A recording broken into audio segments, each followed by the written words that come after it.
Alléluia. Gloire à Dieu. Gloire à Dieu.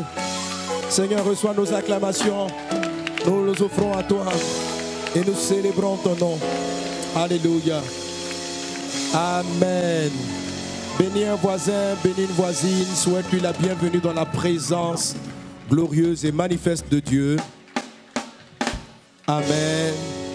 Souhaite-lui la bienvenue. Quelqu'un donne un bon amen. Quelqu'un donne un bon amen. Alléluia. Alléluia. Gloire à Dieu. Amen. Je suis content d'être avec vous. On peut se rasseoir. Amen. Et je veux bénir le Seigneur pour cette première occasion qu'il me donne de visiter l'église de Cergy. J'ai beaucoup entendu parler de vous en bien. Tu peux acclamer le Seigneur pour toi-même. Amen. Votre pasteur principal, le pasteur Yvan, ne tarit pas d'éloges concernant l'église de Cergy. Amen. Il est vraiment très fier de son fils spirituel, de son épouse. On peut acclamer le Seigneur pour le pasteur Mateta et son épouse. Alléluia. Quelqu'un acclame Jésus. Alléluia. Alléluia. Amen. Vous connaissez mes petits codes. Vous connaissez mes petits codes. Amen. Alors, comme on veut que son ministère, ICC, aille de gloire en gloire, alléluia, tu vas donner un amen prolongé.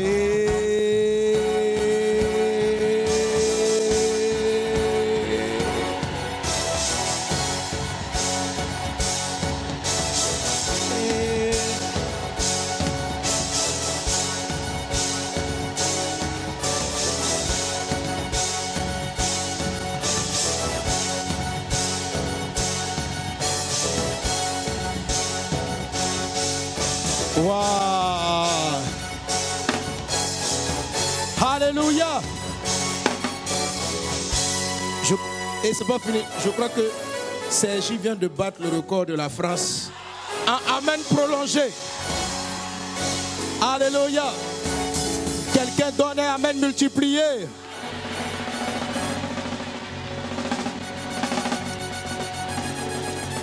Plus rapidement. Multiplié. Amen, amen, amen, amen, amen, amen, amen, amen, amen, amen, amen. Amen. Alléluia. Et j'ai été informé de la dynamique actuelle au sein des églises ici. Une dynamique où on est en train de former des disciples de Jésus, des soldats de Dieu, des gens, des hommes et des femmes qui ont renoncé à eux-mêmes pour faire la volonté de Dieu. Des personnes qui disent oui Seigneur, nous t'obéissons. Amen. Et lorsque Dieu trouve des gens qui lui obéissent, alléluia, il fait une chose, il forme une armée. La particularité d'une armée, c'est la discipline. La particularité d'une armée, c'est l'obéissance. Ce n'est pas les armes qui forment l'armée, non. C'est d'abord la discipline, l'obéissance. Alléluia. Et nous sommes l'armée du Seigneur. Et quand c'est comme ça, on sort la main militaire. Tu connais la main militaire? Allez, on t'appelle. Pour dire Seigneur, nous sommes au garde à vous. Et c'est un amen qui vient de la poitrine avec une voix d'homme. Même les femmes peuvent le dire. On y va. Amen. Parce que nous sommes l'armée de Jésus. Nous nous levons pour repousser les forces des ténèbres et que le règne de Dieu vienne sur la nation. Que le règne de Dieu vienne. Que sa puissance soit manifestée, que son règne vienne. Nous sommes l'armée de Jésus, l'armée du Seigneur. Quelqu'un dit Amen.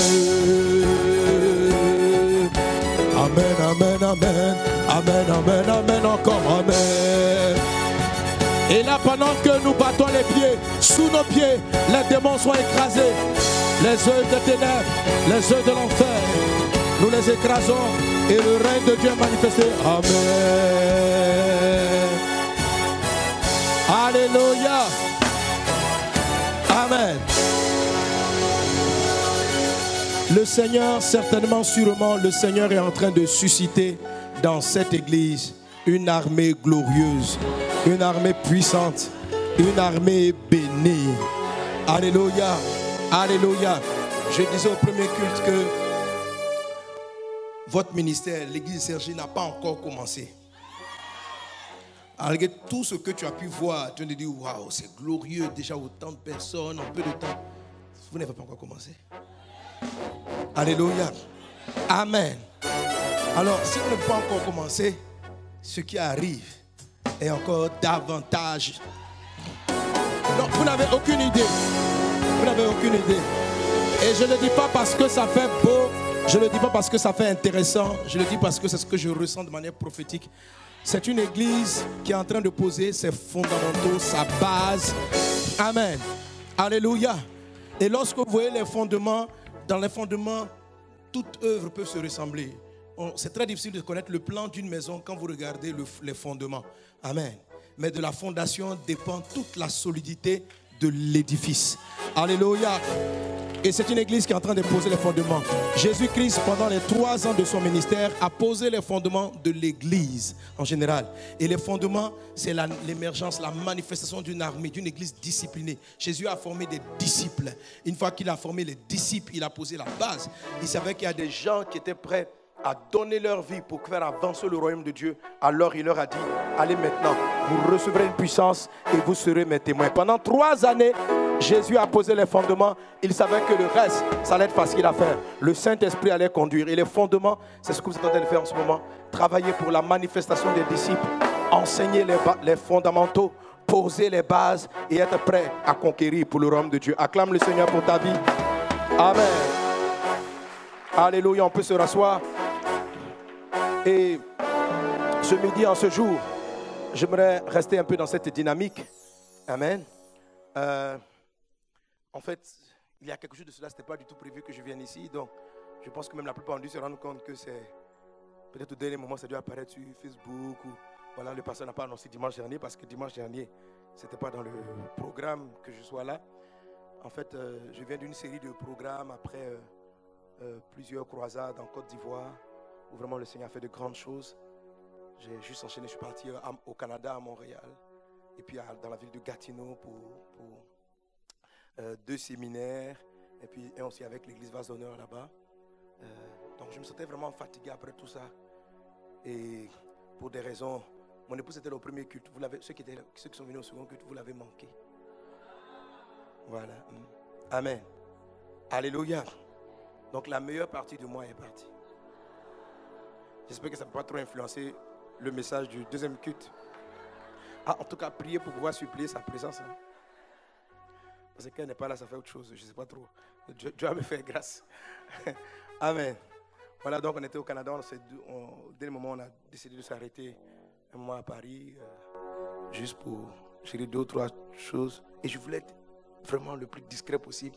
J'ai commencé à savourer un dimanche en train de suivre les cultes en ligne, me reposer, prier et me préparer pour mon retour à Abidjan. Mais comme il faut que je prévienne mon frère, le pasteur Yvan, je lui ai dit, bon, je serai dans la ville.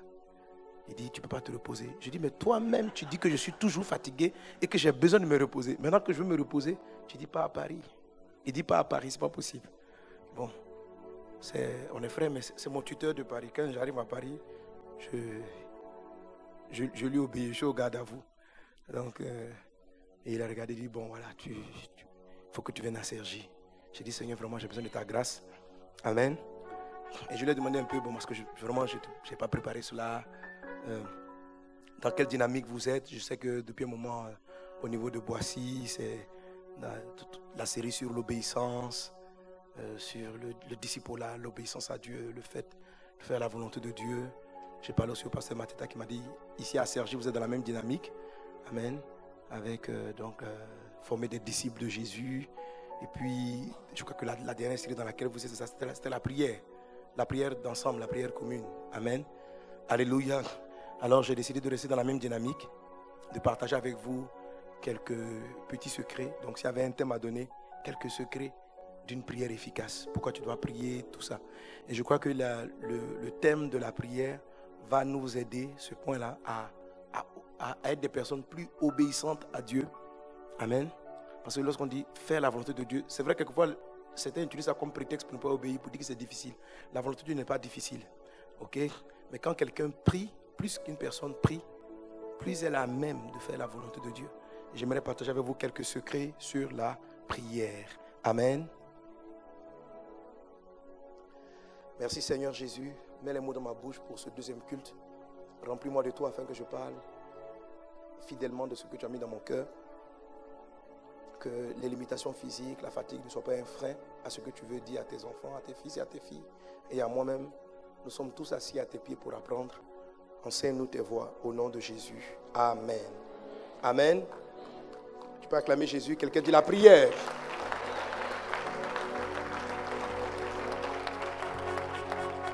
Alléluia. Gloire à Dieu. Dis avec moi la prière. La prière. Amen. Alors, dans la série, dans la dynamique de l'Église, en ce moment, à l'Impact Centre Chrétien, on est dans la dynamique de l'obéissance à Dieu. Amen. Je disais au pasteur Yvan, lorsqu'il a abordé ce point-là, quelques aspects de ce point à Abidjan, je lui dis, tu vois, ce message, c'est le message des messages.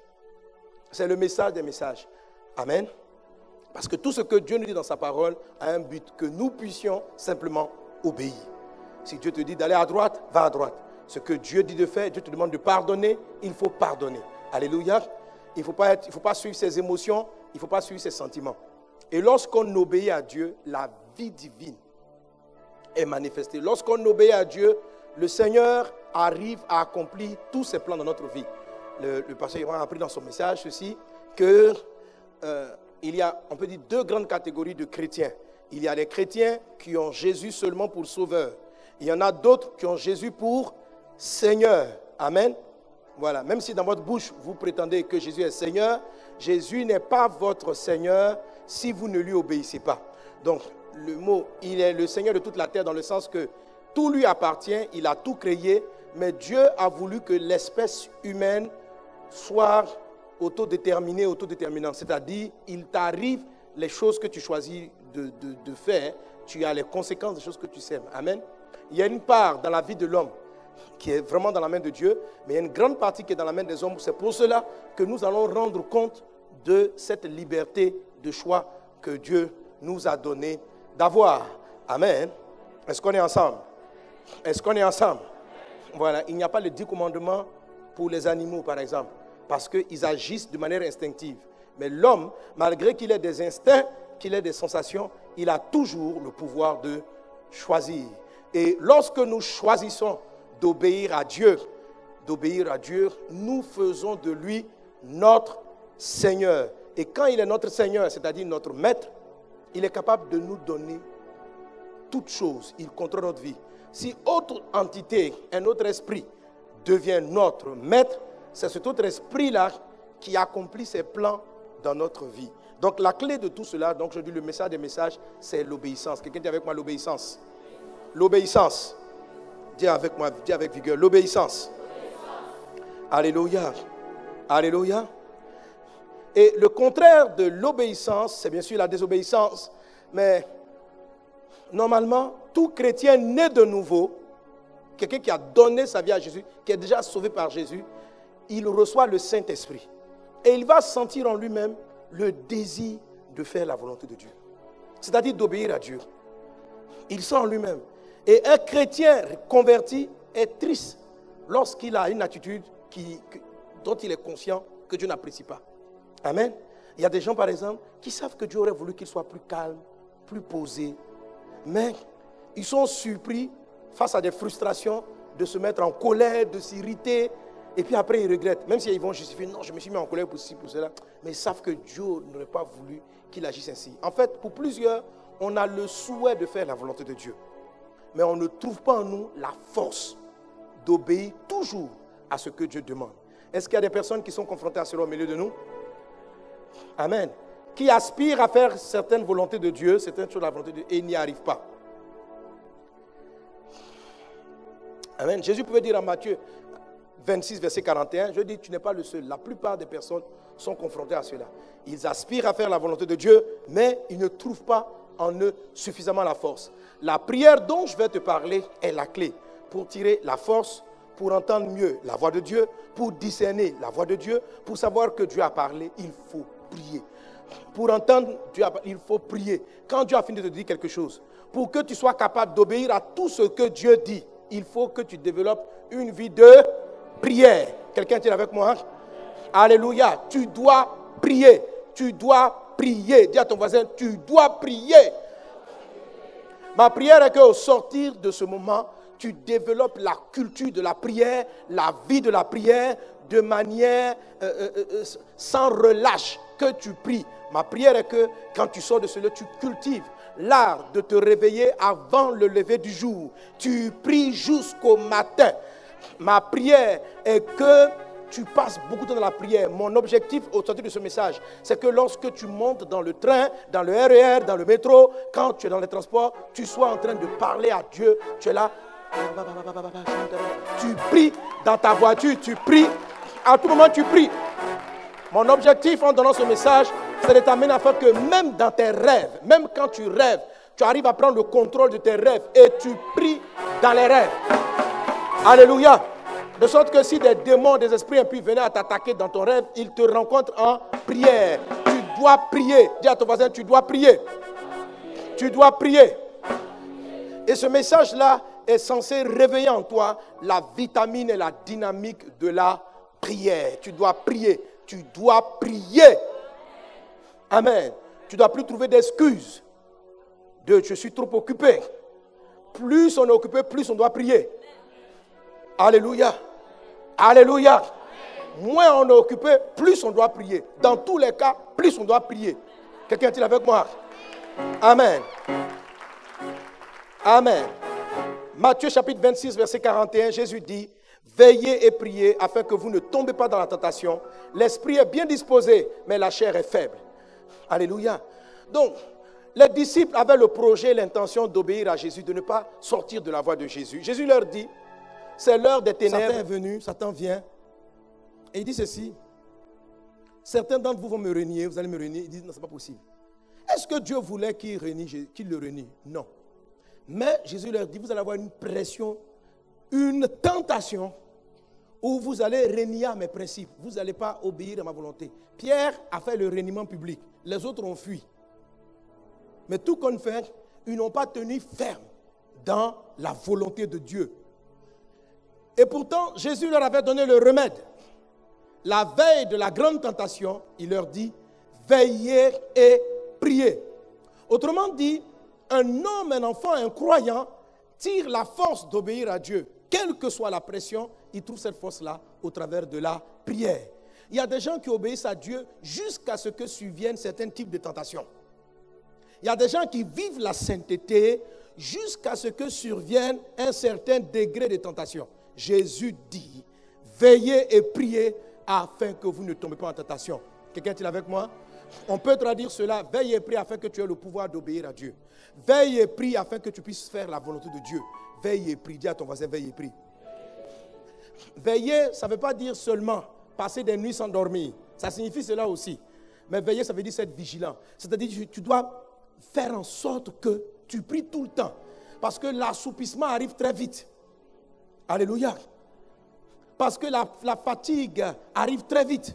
Donc, veiller et prier. Il n'a pas dit prier seulement, veiller et prier. Il parle d'une certaine vigilance pour maintenir une vie de prière. Tu dois te rendre compte que ces derniers temps-là, tu pries de moins en moins intensement. Tu dois veiller à cela. Alléluia. Si on dit veiller, c'est parce que ta vie de prière est menacée. Si on dit veiller, si on ne dit pas simplement prier, c'est-à-dire il y a des fois où tout va te dire de ne pas prier, mais tu dois veiller à prier. Alléluia. Alléluia. Cette phrase aurait pu être traduite ainsi: veille à ce que tu pries tout le temps. Sois vigilant à ce que garde ta vie de prière. Remarque comment elle baisse. Remarque si ces derniers temps, quand tu pries, tu es moins concentré. Amen. Pas pour te culpabiliser, mais pour te redynamiser, pour te dire: ah, ça va pas, ces derniers temps-là, quand je prie, je suis trop distrait. Je veille, c'est-à-dire, je ranime. Je vais savoir, mais pourquoi je suis distrait? Je vais étudier, mais pourquoi je n'arrive pas à me concentrer ces temps-ci quand je prie? Et je dois veiller à redynamiser ma vie de prière pour que je ne sois plus une personne distraite et je sois une personne efficace. Veille et prie. Est-ce qu'on est ensemble? Est-ce qu'on est ensemble? Alléluia. En Luc chapitre 21, verset 36, Jésus dit un peu la même chose. Il dit donc ceci, Luc 21, verset 36. Veillez donc et priez en tout temps. On peut l'avoir à l'écran, Luc 21, 36. Il a dit, veillez donc et priez en tout temps afin que vous ayez la force. Non, Luc 21, verset 36, pas Matthieu 26, 41. Luc, l'évangile de Luc, chapitre 21, verset 36. La Bible dit, veillez donc et priez en tout temps afin que vous ayez la force d'échapper à toutes ces choses et de paraître debout devant le Fils de l'homme. Alléluia. Ici, Jésus, dans Luc 21, Jésus parle de la fin des temps. Et il dit que vers la fin du monde, quand le monde va aller vers sa fin, il y aura des tentations de tout genre. Les gens vont vouloir abandonner la main de Dieu. Et mes amis, ce siècle dont parlait Jésus n'est pas futuriste. Il est arrivé. Oui, il est arrivé. Les jours viennent où on ne pourra ni acheter ni vendre sans prendre sur soi la marque de la bête. Si vous ne développez pas une vie de prière, vous allez céder. Oui. Les jours viennent où le diable va tellement rendre compliqué la vie conjugale que la plupart des foyers ne tiendront pas. Que vous soyez à l'église ou pas, si vous n'avez pas une vie de prière, vous allez succomber à cela.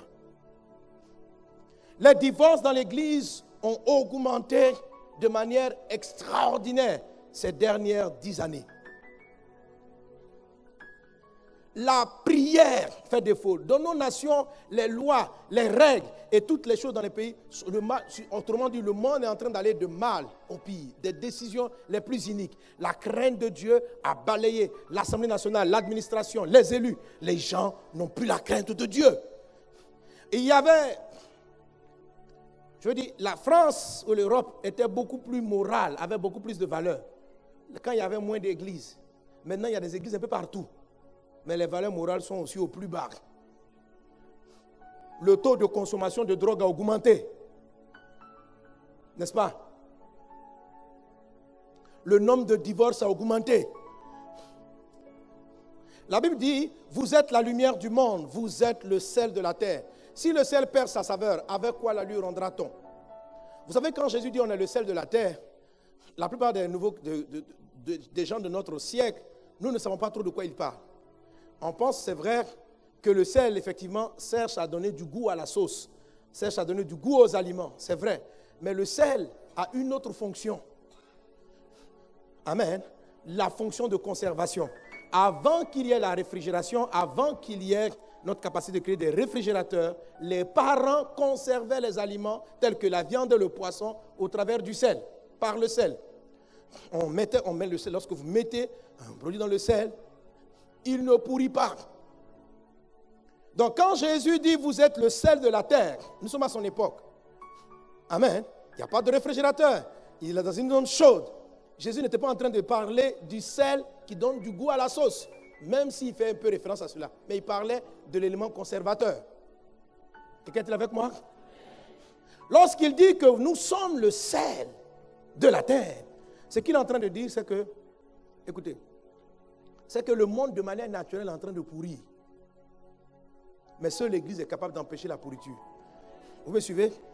Si vous déposez un poisson ou un morceau de viande, vous mettez la farine là-dessus, et le morceau de viande pourrit, ou bien vous ne mettez rien, le morceau de viande pourrit, c'est de la faute à qui? Au poisson? Ou au sel? Si le sel n'est pas... Quand on dit si le sel perd sa saveur, la nature d'un poisson hors de son milieu, la nature d'un poisson c'est de pourrir. Donc Dieu ne veut pas tenir responsable le monde pour sa pourriture. Dieu va tenir responsable l'Église pour ne pas avoir salé pour ne pas avoir empêché le poisson et la viande ou l'aliment d'être pourris. Dieu va nous tenir responsables, même si nous n'étions pas dans l'Assemblée nationale le jour où elle votait des lois iniques. Dieu nous tiendra responsables lorsque les gens décident des choses bizarres pour les enfants. Dieu nous tiendra responsables. On m'a dit, mais Seigneur, nous, on n'a jamais pris ça. Si nous étions au gouvernement, si nous y étions. Les chrétiens croient que c'est parce qu'ils doivent être partout que les choses vont changer. Ce n'est pas parce qu'ils doivent être partout, c'est parce qu'ils doivent prier. La clé, la solution qui amène le sel à avoir sa saveur, c'est la prière. Dis avec moi la prière. La prière. Alléluia. Jésus dit, veillez et priez afin que vous ayez la force d'échapper à toutes ces choses. Quand tu pries en veillant, il dit veillez, priez en tout temps. Quand tu veilles et tu pries en tout temps, il y a de l'énergie, tu as de la force. C'est pourquoi tu as ta saveur. Amen. Amen. Donnez-moi amen. Regarde, la prière ressemble à quoi? Quelqu'un a son téléphone avec lui? Tu as ton téléphone? La plupart ont des smartphones. Soulève-le, on va le voir. Vive le téléphone. Ok. Tu vois ton smartphone? Il a des capacités. Il sait envoyer des mails, il sait recevoir un coup de fil, il sait envoyer des Twitter, il sait envoyer des SMS. Il a beaucoup de capacités. Il sait prendre des photos. N'est-ce pas qu'il prend des photos? Il peut faire des petites vidéos. Il a toutes ces capacités. Et toutes les capacités de ton téléphone ont été insérées par le fabricant. Ton téléphone n'a pas les mêmes capacités. Il a d'autres capacités parce que le fabricant a décidé. Amen. Donc, il y a ce qu'on appelle des lecteurs MP3. Le fabricant du MP3, il ne lui a pas donné toutes les caractéristiques d'un téléphone. Il choisit les caractéristiques. Et puis, dans un téléphone, on lui donne d'autres capacités aussi. Mais toutes ces capacités-là seront inactives si ton portable est déchargé. C'est pas ça? Un portable déchargé, est-ce qu'on arrive à savoir qu'est-ce qu'il peut faire? Est-ce qu'un portable déchargé peut envoyer un email? Est-ce que la volonté du fabricant du téléphone, c'est que le téléphone envoie le email aussi?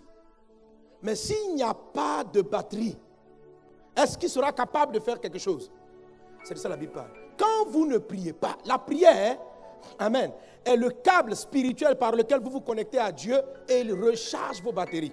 Quels que soient les dons que Dieu t'a donnés, alléluia, quelles que soient les capacités que Dieu t'a données, quelle que soit l'intelligence, Dieu vient et puis te dit, ma fille, aucune tentation ne sera de toi de tes forces. Voilà, je te donne la sagesse. Quand l'épreuve va venir, voilà comment tu vas faire. Monsieur, voici la sagesse pour gérer ta maison. Je te donne la capacité de solutionner le problème de cette entreprise. Je te donne toutes ces capacités. Ce sont des capacités. Mais la capacité a besoin de l'énergie. La capacité, toute capacité divine a besoin d'énergie. Jésus avait-il le don de miracle? Oui. Mais sans la prière, le don n'avait pas suffisamment d'énergie. Quelqu'un est avec moi? Est-ce qu'on est ensemble? Daniel avait-il une sagesse surnaturelle? Oui. Mais sans sa vie de prière régulière, matin, midi et soir, il n'y aurait pas eu l'énergie pour activer la sagesse.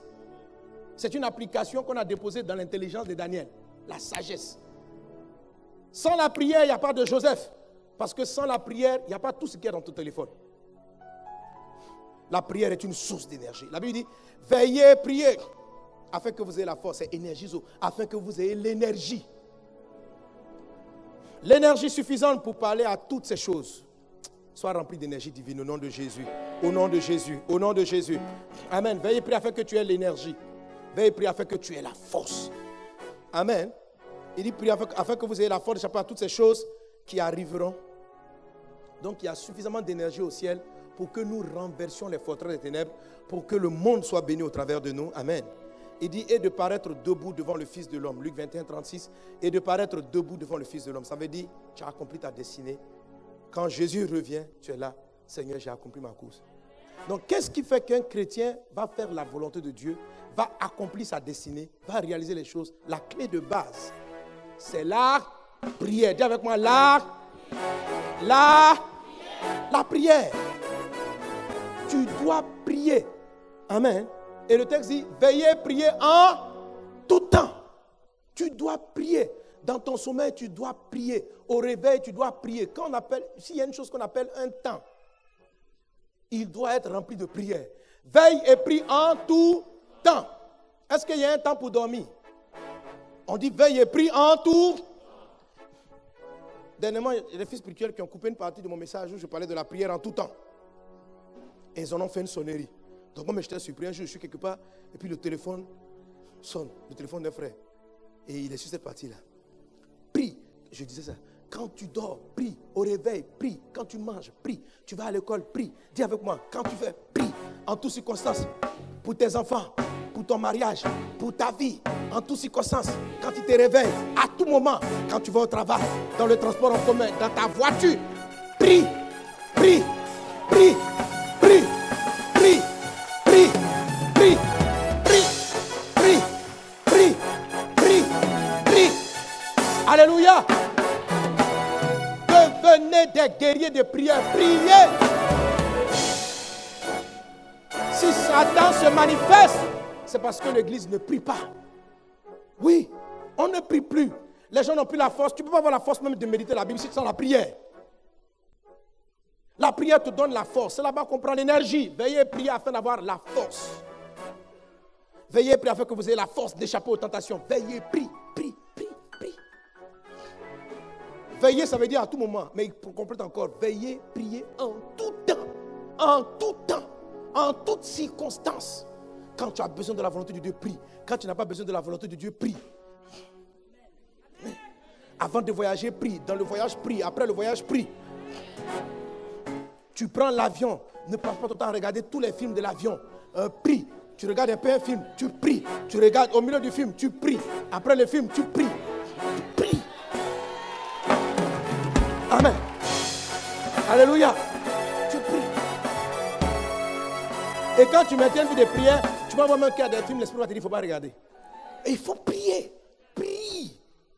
Prie. Amen. Il faut prier. Il faut prier.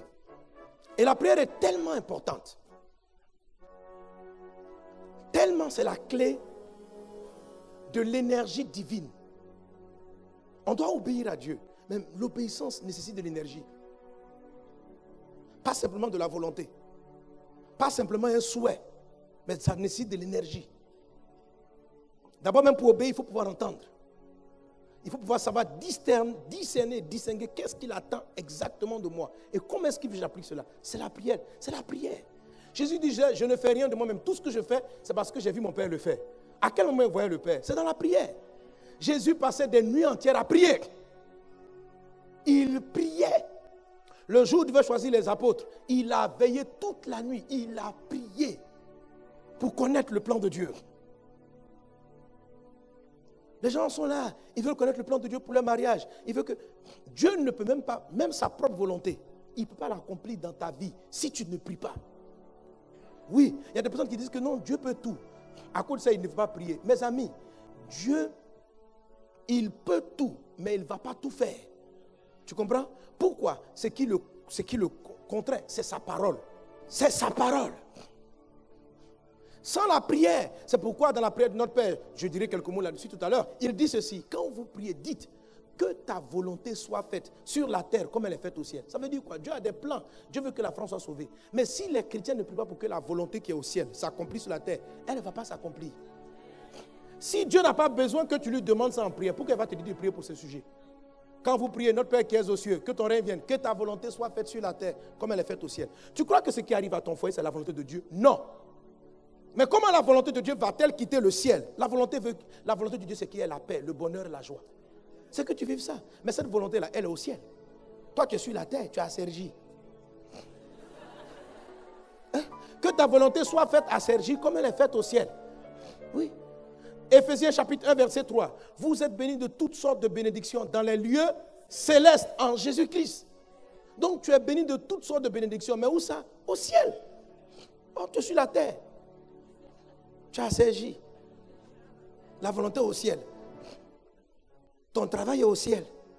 Dieu ne veut. Est-ce que Dieu veut que les gens sont là? Non, je ne comprends pas. Parce que depuis là, je ne travaille pas. Les années sont en train de passer. Mon âge est en train d'avancer. Je ne me marie pas. Qui t'a dit que c'est la volonté de Dieu que tu atteins cet âge-là sans te marier? Qui t'a dit que c'est la volonté de Dieu que tu atteins cet âge sans avoir des enfants? Tu dis, mais j'ai prié. Tu ne sais pas encore prier. Tu n'as pas encore bien prié. En tout temps, prie. Si tu n'as pas eu l'enfant hier, avant-hier, prie. Tu n'as pas eu l'enfant hier, prie encore. L'enfant n'est pas venu, prie. Il prie. Alléluia. Parce que ta Bible te dit, la stérile va enfanter 7 fois. Donc tu connais le plan de Dieu. Prie. Prie. Prie. La prière est un câble qui permet de rechargement. Mais la prière est une voie d'accès.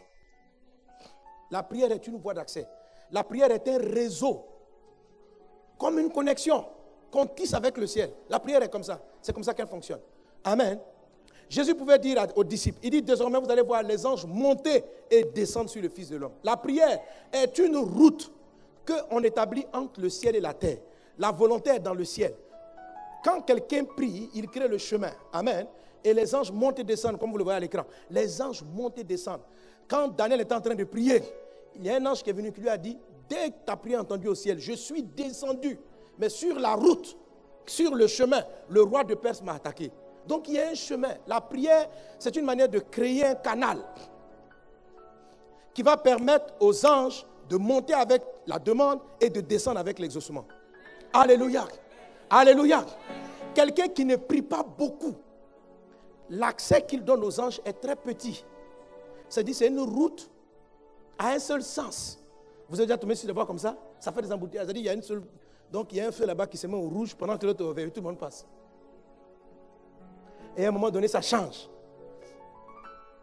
Quand vous n'avez pas une vie de prière, il y a trop de trafic et d'embouteillage. Surtout vous qui avez beaucoup de besoins.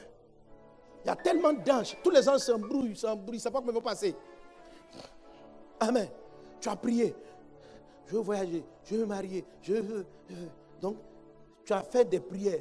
Et voilà, c'est moi qui imagine. Chaque prière, c'est un ange. Donc, tu as 300 anges qui ont pris 300 demandes à monter. Et les 300 gens sont montés. Il y a 150 qui sont arrivés. Et quand ils sont arrivés, ils ont pris l'exaucement. Pendant que les 150 autres sont en train de monter, les 150 sont en train de descendre. Et ils se rencontrent sur la voie. On dit qu'ils passent en premier. Et maintenant, là-bas, il y a un des anges, le plus gradé, dit, toi, tu viens avec quel exaucement? Il dit, je viens avec l'exaucement de sa maison. Et toi? Il y a un qui dit, moi je dis ça avec l'exaucement de la santé de son enfant. Mais il n'y a pas la route. Qu'est-ce qu'on fait? Donc on essaie de voir qui va céder le passage. On dit, bon, entre la maison et l'enfant, on croit que l'enfant est prioritaire. Bon, donc toi, la maison, tu attends. Oh, pendant ce temps, tu avais besoin de cet argent pour payer ta traite, pour payer ton loyer. Et tu as eu l'impression que Dieu ne t'a pas exaucé. Ce n'est pas qu'il ne t'a pas exaucé. Ta route est trop étroite.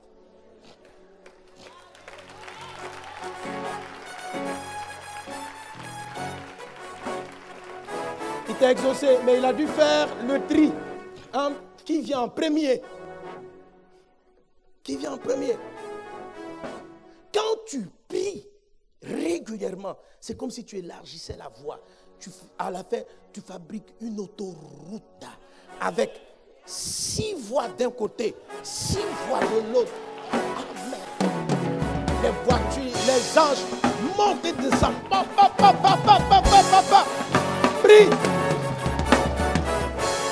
Alléluia. Prie. Ça part. Ceux qui montent et qui descendent ne se rencontrent même pas.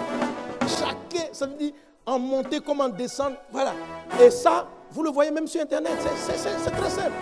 Vous avez un ensemble de données quelque part. Dans le monde, il y a le download, le upload. Ça veut dire les données que vous envoyez. Les données. Donc quand on te donne Internet, on dit en montée, voilà tes capacités. En réception, voilà aussi tes capacités. Et tu choisis. C'est maintenant le monde en train d'arriver à cela. Mais le monde spirituel est comme ça. Dieu dit ceci à Jacob quand il s'est couché sur le rocher à Bethel. Il dit, j'ai vu les anges monter et descendre sur une échelle. Bethel, ça veut dire la maison de Dieu. Or, la maison de Dieu sera appelée une maison de prière, dit le Seigneur Jésus. Ça veut dire la prière. Donc, qu'est-ce qu'il était en train de faire? La prière, la prière. La prière, c'est une affaire de montée et descente. Donc, la volonté de Dieu est au ciel. Ton mariage, ton voyage, tes enfants, c'est ce que Dieu a prévu pour toi. Mais Jésus dit, quand tu pries, dis que la volonté s'accomplit sur la terre, comme elle est faite au ciel. Les gens qui ne prient pas, c'est trop compliqué. Et quand le monde va être comme le nôtre, avec énormément de pression, énormément de sollicitations, la Bible dit, veillez, priez en tout temps. Veillez, priez en tout temps. Veillez, priez en tout temps. Tu dois augmenter ta vie de prière. Tu dois prier davantage. Tu es paresseux. Tu dois prier. Tu penses trop. Tu passes le temps à réfléchir, à compter sur ta sagesse. Tu as la sagesse. Dieu t'a donné la sagesse pour résoudre le problème. Mais ta sagesse a besoin d'énergie pour être dans tout son fonctionnement de raisonnement. Et c'est la prière qui active ça. C'est la prière. Alléluia. Quelqu'un donne un bon amen. Alléluia. Et les disciples ont posé la question à Jésus. Parlant de la prière. La prière est très importante, comme vous le voyez. Il faut prier en tout temps. Et dans le livre de Jacques, chapitre 4, le Seigneur dit, à partir du verset 1, il dit, vous là, vous avez des querelles, vous avez des disputes. Il dit, vous demandez, mais vous n'obtenez pas. Parce que vous demandez mal. Alors, décider de prier, c'est une bonne chose. Mais il y a aussi une manière de prier. Alléluia. Lucas, d'où viennent les luttes, d'où viennent les querelles? Ça veut dire d'où viennent les frustrations. Pourquoi tu es frustré? Pourquoi tu es déçu? Il dit c'est pas vos passions qui combattent dans vos membres. Continue. Avançons le texte. Vous convoitez, vous ne possédez pas. Vous êtes meurtrier, envieux. Vous ne possédez pas parce que vous ne pouvez pas obtenir. Oui, en avance. Vous avez des querelles et des luttes et vous ne possédez pas parce que vous ne demandez pas. Hein? Donc il y a ceux qui ne prient pas. Et voilà maintenant dans le groupe qui prie, il dit vous demandez, vous ne recevez pas parce que vous demandez mal. Vous demandez mal. Donc il y a une manière de bien demander. Amen. Il y a une manière de bien demander. Vous savez ça, non? Mais ce n'est même pas Dieu seulement. Ok? Même si tu as promis de donner à quelqu'un de l'argent, bien ton fils, tu lui as dit,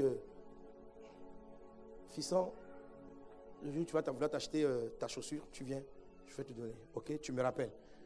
C'est de la volonté du Père. Et puis l'enfant arrive. Hé, papa là. Puis il t'appelle par ton prénom. Franck là. Tu me dois pour la chaussure. Tu comprends ça? Et puis il te parle d'une manière. Est-ce que tu vas lui donner la chaussure? Sinon, il a demandé, mais il a mal demandé. Ok? Quelqu'un m'a dit, mais prier, c'est prier. Prier n'est pas prier. Parler n'est pas parler. Il y a des fois, tu salues une personne, c'est comme si tu l'avais injuriée. Au lieu de te dire bonjour en retour, elle va te parler, elle va t'agresser. Vous voyez, il y a des demandes. Si un frère vient te voir à la sortie de l'église, tu dis, frère, s'il veut que tu lui prêtes 50, 20 euros, s'il te plaît, je peux avoir 20. Ça, il demande d'une certaine manière. Et puis, il peut venir. Toi, frère, j'étais à l'œil. J'étais à l'œil. Dans cette église, j'étais à l'œil. D'ailleurs, même, donne-moi les 20 euros.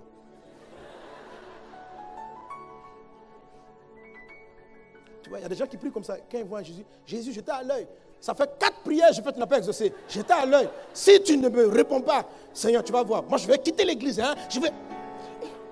Tu demandes, mais tu demandes mal. Donc, il ne s'agit pas simplement de prier, mais de bien prier aussi. Amen. Vous n'obtenez pas parce que vous ne demandez pas. Mais même quand vous demandez, dit le Seigneur, vous demandez mal. Il faut savoir bien demander. Alléluia. Alléluia. Une vie de prière, mais une bonne vie de prière.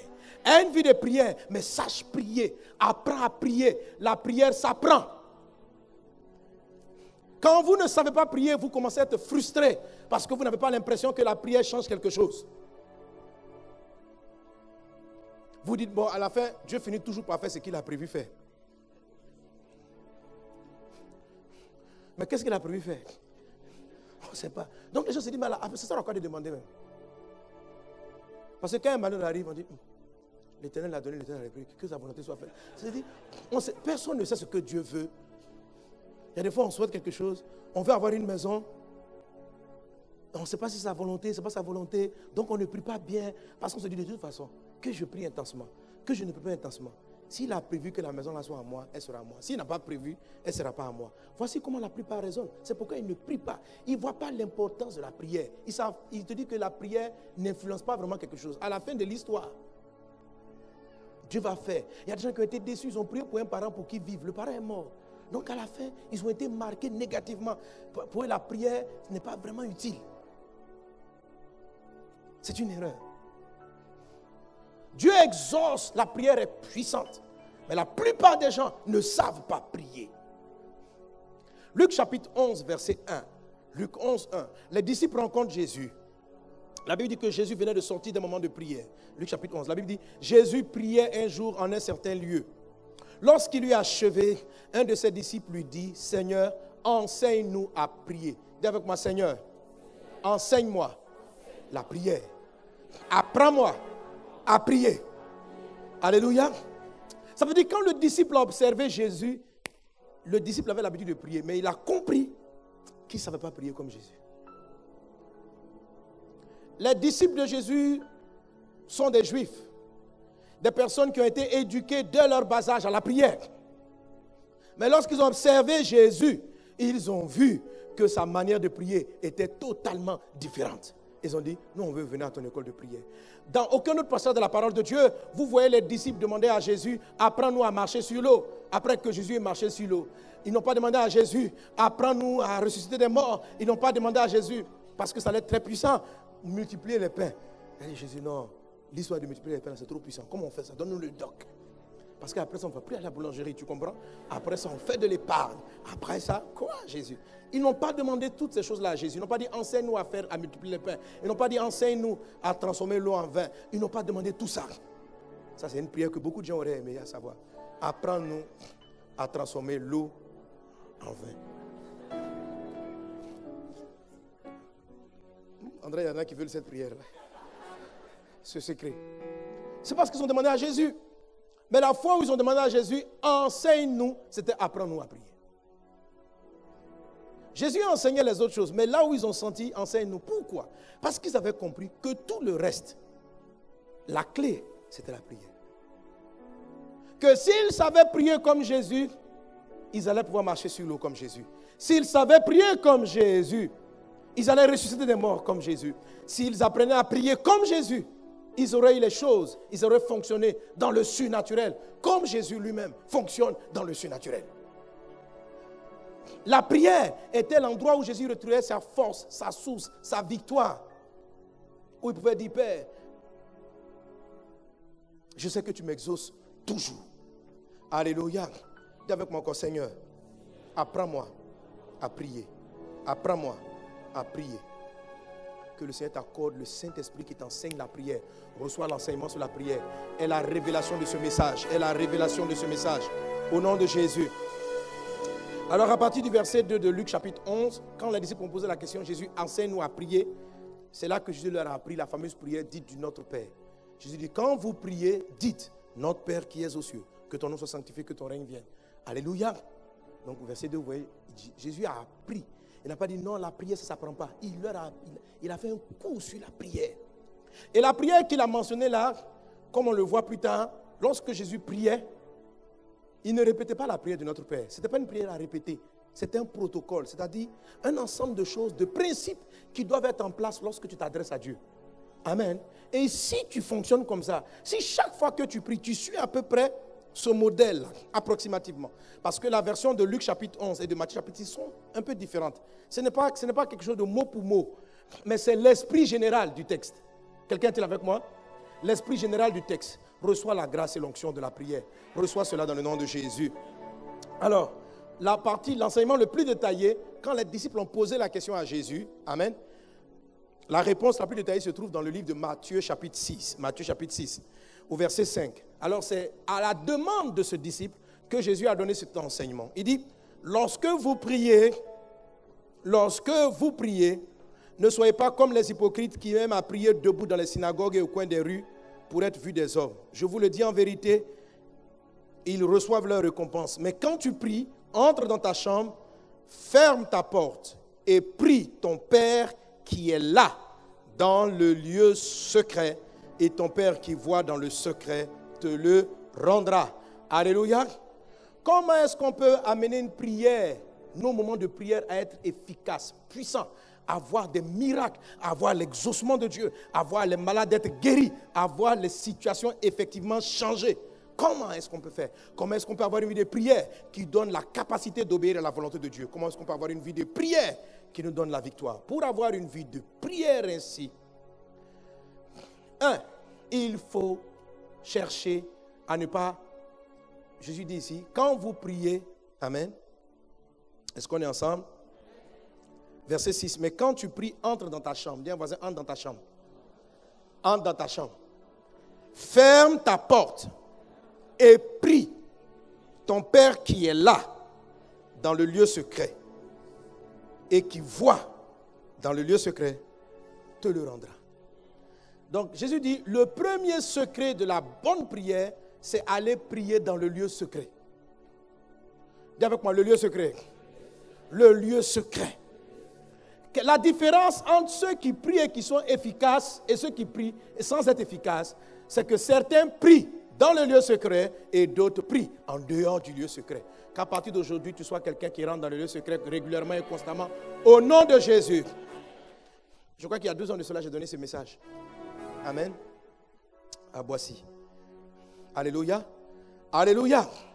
Gloire à Dieu. Mais c'est bien de rappeler ces choses. Amen. Amen. Quand tu pries, le lieu secret. La clé, c'est le lieu secret. La première clé, le lieu secret. La chambre dont il est question, entre dans ta chambre, ferme ta porte. Frère, ce n'est pas la chambre de ta maison. Vous savez, il y a des gens qui n'ont pas de chambre. Même Jésus, quand il partait prier sur la montagne, il n'y avait pas de chambre et de porte à fermer. Ok? Donc, il ne s'agit pas d'une chambre physique. Jésus montait sur la montagne, quelle porte il allait fermer là-bas? Amen. Il partait dans le désert. Où était la chambre? Non, on ne parle pas d'une chambre physique. Il y a des gens qui n'ont pas de chambre. Ici on retrouve souvent des chambres. Mais souvent, nous en Afrique, tout le monde dort au salon. Tu vas rentrer dans quelle chambre? Le lieu secret n'est pas un endroit qui est physique. C'est une zone intérieure. Le lieu secret, pour faire court, ça parle de ton cœur profond. Ça parle de ton esprit. Quand il dit entre dans ta chambre, si vous regardez à partir de l'image du tabernacle de Moïse, vous comprenez mieux en fait de quoi il était question. Il est en train de parler, quand tu pries, ne prie pas dans ta chair. La chair, c'est la cour du parvis. C'est-à-dire, c'est là où on entend les bruits du dehors. On peut prier à partir de la chair. Et c'est de ça que Jacques parle. Il dit, vous priez pour satisfaire vos passions. Ceux qui prient à partir de la chair sont des gens qui prient pour satisfaire leurs passions. Et je vais vous expliquer en quoi ça consiste, prier à partir de la chair. Et puis après, on peut prier à partir de l'âme, de ses émotions. Ça, c'est le salon. Mais ce n'est pas là-bas qu'il faut prier. Dieu dit, quand tu pries, va dans ta chambre. C'est le lieu secret qu'il appelle la chambre et ferme ta porte. La chambre maintenant, c'est quoi? C'est l'esprit. Dis à ton voisin, entre dans ta chambre. Ferme la porte. Entre dans ta chambre. Ferme la porte. La puissance de la prière, les hommes de prière, les gens dont les prières sont efficaces, sont des gens qui vont prier dans le lieu secret. La preuve que le lieu secret n'est pas une zone physique. Le verset précédent de Matthieu 6, il dit, quand tu fais ton aumône, que personne ne sache ce que tu donnes.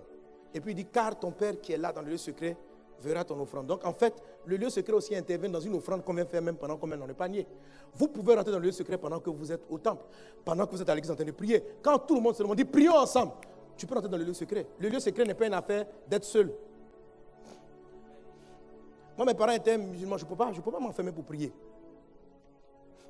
Et à un moment donné, je me souviens dans un endroit où il y avait du monde. Et c'est là que Dieu m'a appris à rentrer dans le lieu secret, même quand il y a du bruit autour de moi. J'ai appris à faire ça. Parce que j'ai appris à prier en tout temps, en toutes circonstances. À un moment, j'avais un patron, je ne comprenais pas. Il me faisait travailler des horaires pas possibles. Il a embrouillé mes heures de prière, ce cabinet-là. Moi, j'avais l'habitude de dormir vers 22h, 23h pour me réveiller à 4h du matin. Mais mon gars, c'était un bureau privé là. Il me bloque au travail jusqu'à minuit, surtout 1h du matin, lorsqu'on avait des rapports à rendre urgemment au gouvernement. Ça dérangeait mes heures de prière. Je dis, Seigneur, dois-je démissionner? L'Esprit me dit, non. Je veux que tu apprennes à prier en tout temps. Je dis, comment ça? Ce travail-là gêne ma vie de prière. Il dit, c'est toi qui dois élever ta vie de prière. J'ai appris à prier en travaillant. Je suis assis comme ça. Puis mon esprit arrive à réfléchir au projet. Et puis je rentre dans le lieu secret. Et pendant ce temps, surtout à un moment donné, quelquefois j'avais la cellule, je devais aller prêcher à 19h. Et j'étais au boulot jusqu'à 18h. À quel moment j'ai préparé mon message? Pendant que je suis en train de travailler, je suis sérieux sur mon travail. J'entre dans la chambre, dans le lieu secret. Puis c'est là. Quand vous développez l'art du lieu secret, les circonstances n'affectent pas notre prière. C'est un exercice qu'il faut avoir. Tu apprends à prier en tout temps. Tu es là comme ça dans le métro, il y a le bruit. Et puis paf, tu es connecté. Tu te connectes. Tu as le réseau partout. Amen. Un réseau, combien de G? Combien de G? Un G infini. Parce qu'il faut qu'il y ait montée, descente en tout lieu. Tu es connecté, développer l'art de la connexion. Donc il y a des moments où vous vous connectez à 100%. Ce sont les prières systématiques. Quand la Bible dit, quand Jésus eut achevé de prier, ça veut dire à des moments où, moi c'est ce que j'appelle la prière systématique. Vous déterminez des horaires, au moins 3 temps dans la journée. Un avant le lever du jour. Un autre quelque part vers midi, vous méditez plus la parole de Dieu. Et puis vers le soir. N'essayez pas de prier d'abord de trop longues heures. Voilà, vous n'avez pas de record à battre. Ok? Voilà. Faites bien ce que vous savez faire. Ok? Si tu as choisi de prier 15 minutes, fais-les bien. Sois concentré, rentre dans le lieu secret. Même en 10 minutes, Dieu peut faire des miracles. Et puis après, essaye d'aller. Vous savez, la Bible dit, si vous voulez marcher, si vous voulez vaincre la chair, la Bible dit, marchez par l'esprit. Amen. C'est très important de marcher par l'esprit. Dis avec moi, marcher par l'esprit. Ça veut dire que quand il dit, marchez par l'esprit et vous n'accomplirez pas les désirs de la chair. Ok? Donc, alléluia. En fait, pourquoi je suis en train de parler de la chair? Rappelez-moi si j'oublie, il faut que je revienne. Je n'ai pas dit ça au premier culte. Marcher par l'esprit. C'est pourquoi ceux qui font les deux cultes, ils sont intelligents. Ils ont la sagesse. Ils savent qu'on dit pas. Le message n'est pas abordé de la même manière. Et on peut en donner de nouveaux docs. Amen. Dis avec moi de nouveaux docs. Ok.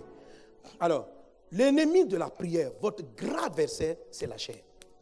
C'est pourquoi Jésus dit, entre dans le lieu secret. Il ne faut pas prier dans la chair. Un jour, Jésus a demandé aux disciples, qui dites-vous que je suis? Chacun répond d'une façon ou d'une autre. Autour de Pierre, Pierre dit ceci, tu es le Christ, le Fils du Dieu vivant. Jésus lui dit, ce n'est pas ta chair, ni ton sang. La chair, c'est quelle partie? C'est la cour. Le sang, c'est quoi? C'est l'âme. C'est le salon. Il dit, la révélation que tu as ne te vient ni de la chair, ni du sang, mais de mon Père qui est dans les cieux. Ça veut dire quoi? Que quand un chrétien est pris dans la chair va lui donner des révélations. C'est là que les gens voient que le frère qui est déjà fiancé, c'est leur mari. C'est la prière de la chair qui fait ça. Parce que ta chair aime son style. Ta chair aime son regard. Ta chair aime son élégance. Et ta chair ne remarque pas que le frère qui est juste à côté de toi, qui est peut-être mal habillé aujourd'hui, ta chair ne remarque pas que c'est lui le vrai homme de ta vie.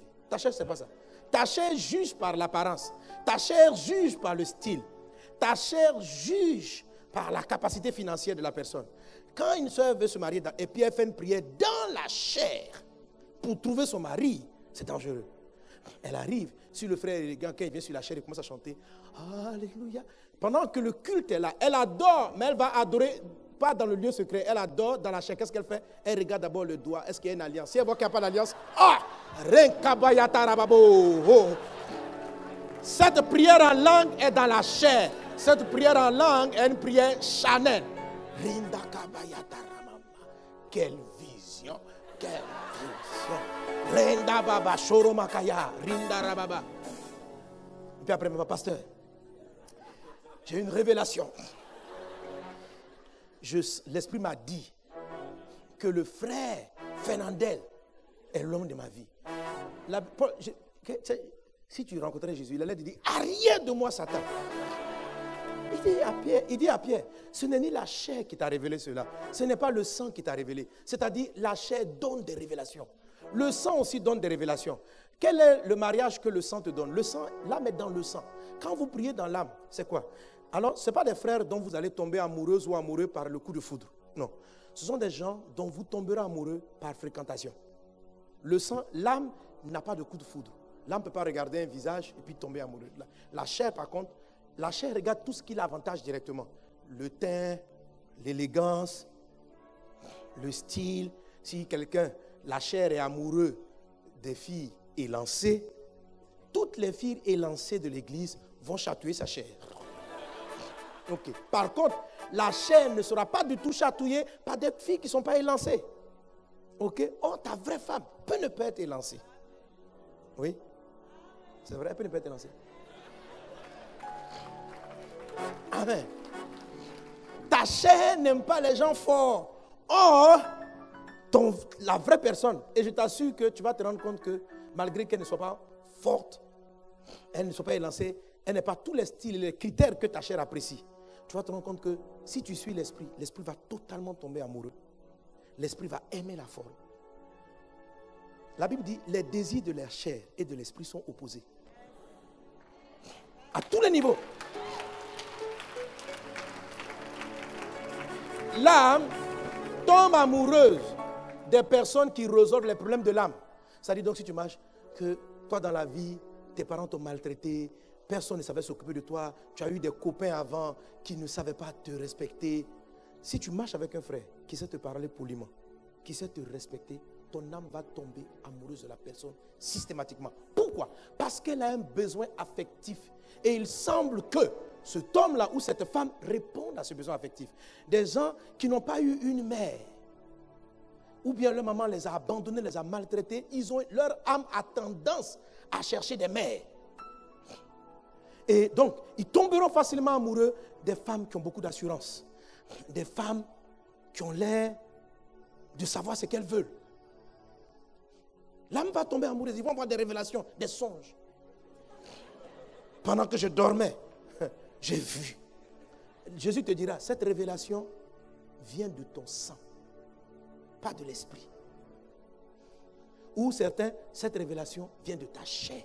Et il dit à Pierre, ce que tu entends ne vient ni de ta chair, ni de ton sang, mais de l'esprit.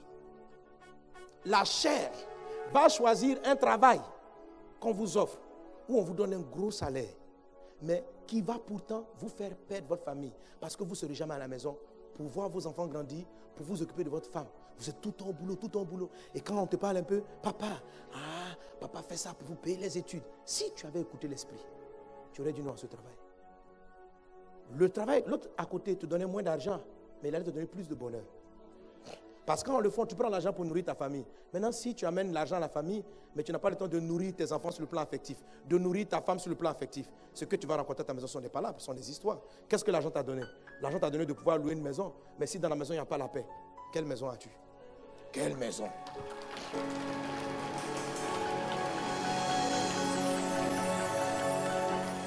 Donc, quelquefois, la volonté de Dieu, ce n'est pas un gros salaire. C'est juste ce qui va te permettre d'être assez équilibré pour donner du bonheur autour de toi. Quelqu'un est-il avec moi? Quelqu'un est-il avec moi? Quand vous priez, allez dans le lieu secret. Est-ce qu'on est ensemble? Amen. J'ai donné ce message, en fait, j'ai parlé de la faiblesse de la chair. La chair a été, en fait, la faiblesse de la chair, ça s'est produit par une malédiction. Quand Adam a péché, Dieu a dit à l'homme, tu es poussière, tu retourneras à la poussière. Et il a dit au serpent, serpent, tu mangeras de la poussière tous les jours de ta vie. Le serpent étant le diable. Ça veut dire que, et la chair, dans sa matière, a été faite à partir de la boue, de la poussière du sol. Donc quand Dieu dit tu es poussière, il ne parlait pas de tout Adam. Il parlait de son corps physique, de sa chair. Et elle est devenue la nourriture du serpent qui est le diable. La chair, donc, la malédiction détraque. Cette malédiction-là a détraqué l'essence de la chair. Donc, la chair, depuis ce moment-là, n'est plus alignée au plan de Dieu. Dans Romains chapitre 8, il dit, la chair ne peut même pas faire la volonté. Elle ne peut pas. Elle ne peut pas. Elle ne le peut pas. Elle est détraquée. Elle est la nourriture du serpent. Le diable peut s'en servir à tout moment pour te faire ce qu'il souhaite. La seule manière de dominer cela, la seule manière, il y a plusieurs principes. Il y a la crucifixion de la chair, amen, alléluia. Et à la fin de l'histoire, dans ces 4 clés, il y a la prière. C'est la prière constante. Alléluia. Pour neutraliser toutes les malédictions, Dieu a donné ce qu'on appelle la bénédiction. Et la bénédiction, c'est quoi? C'est des capacités, c'est des opportunités. Bon, j'ai dit c'est au premier culte, je ne vais pas le dire maintenant. Amen. C'est autre chose. Alléluia. Est-ce qu'on est ensemble? Est-ce qu'on est ensemble? Dis à ton voisin, prie. Prie. On va écrire là-dessus. L'ennemi public numéro 1, la chair. Voilà. Elle a des sensations, des désirs. La chair, quand elle ne suit pas l'esprit, si vous lisez Genèse chapitre 6, Dieu dit ceci. Il dit, le cœur de l'homme est méchant. Mon esprit va se retirer de lui. Ses jours n'atteindront pas 120 ans. Il rattache le fait que la vie de l'homme est rattachée à la présence de l'esprit. C'est parce que l'esprit se retire que les jours sont abrégés. Quelqu'un me suit? La chair a une tendance à l'autodestruction. La chair est contre toi. Donc, elle va choisir de tomber amoureuse des gens qui ne vont pas t'aider. Et des gens que tu ne pourras pas aider. Elle va te faire faire des affaires dangereuses. Le jour où tu as fait un bon choix, je t'assure que ce choix-là ne venait pas de la chair, il venait de l'esprit. Mais ce sont des trucs par hasard. Quand tu n'es pas né de nouveau, quand tu ne comprends pas la vraie prière, c'est de temps en temps tu es conduit par l'esprit et très souvent par la chair. Parce que le même apôtre Pierre, lui-même il ne savait pas que c'était l'esprit qui avait parlé. Il dit tu es le Christ. On dit on t'informe. Ça c'est l'esprit. Il dit ah bon? À quel moment je ne me souviens pas. Et quelques minutes après, Jésus dit je vais aller mourir à la croix. Il dit là, il ne faut pas aller à la croix. Il se retourne et dit ça c'est Satan en direct. Arrière de moi. Il dit mais à quel moment je parle par l'esprit, à quel moment je suis dans la chair? C'est très difficile pour un homme qui n'est pas un homme de prière de faire la différence entre la révélation qui vient de la chair, de l'âme et celle qui vient de l'esprit. C'est très compliqué. C'est très compliqué. Les trois se ressemblent. Les trois peuvent se ressembler. Surtout quand la chair sait que tu aimes la prière. Quand la chair va... Dis, je te maîtrise au nom de Jésus. Et c'est pourquoi, parce que la chair sait que son ennemi, c'est la prière. Lorsque vous voulez prier, la chair va vous combattre. C'est pour ça, une des parties la plus difficile dans la prière, c'est d'entrer dans la chambre, dans le lieu secret. C'est-à-dire transiter par la chair. Mais un homme spirituel, quand vous cultivez la prière sans cesse, naturellement, vous rentrez très vite dans le lieu secret.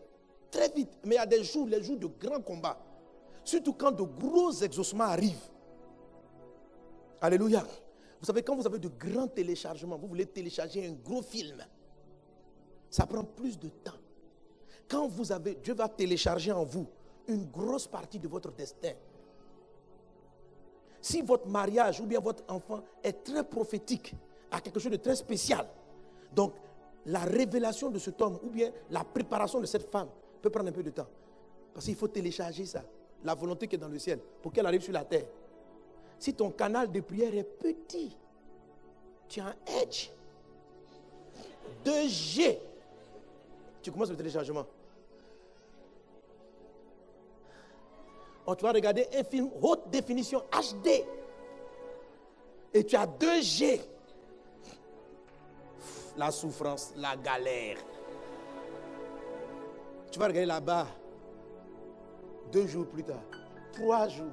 4 jours. Ok? Donc certains exaucements sont plus lourds que d'autres. Et certaines applications consomment plus d'énergie. Il y a des défis auxquels vous êtes confrontés qui nécessitent beaucoup plus d'énergie. Quand vous cultivez l'art de la prière chronique, vous rechargez constamment votre batterie. Et vous êtes prêt à affronter beaucoup de choses. Vous avez la prière systématique, ça c'est le gros rechargement. Le téléphone que tu branches toute la nuit avant de partir le matin au travail. Et puis ta batterie d'un côté pour pouvoir, au cas où, prie sans cesse, prie sans cesse, prie sans cesse. Alléluia. Alléluia. Mais quand tu pries, entre dans le lieu secret.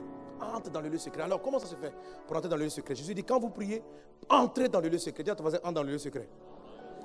Entre dans le lieu secret. Alléluia. La chair va essayer de te faire dormir, par exemple. La chair va t'empêcher de prier en te donnant sommeil. Vous n'avez pas remarqué que quand vous voulez bien prier, vous avez sommeil? Ce n'est pas un sommeil de fatigue. Même si le corps doit être fatigué, ce n'est pas un vrai sommeil. C'est un sommeil. La chair est complice de ta destruction. J'ai un ami même qui est venu me dire, pasteur, quand je manque de sommeil, je médite la Bible et je prie. Là, je vais m'endormir. Parce que la chair n'aime pas ça. Vous n'avez pas remarqué? Il y a des fois, vous pouvez être là pour un film, être capable d'aller jusqu'à 2h, 3h du matin. Mais vers ces mêmes horaires, je vais prier.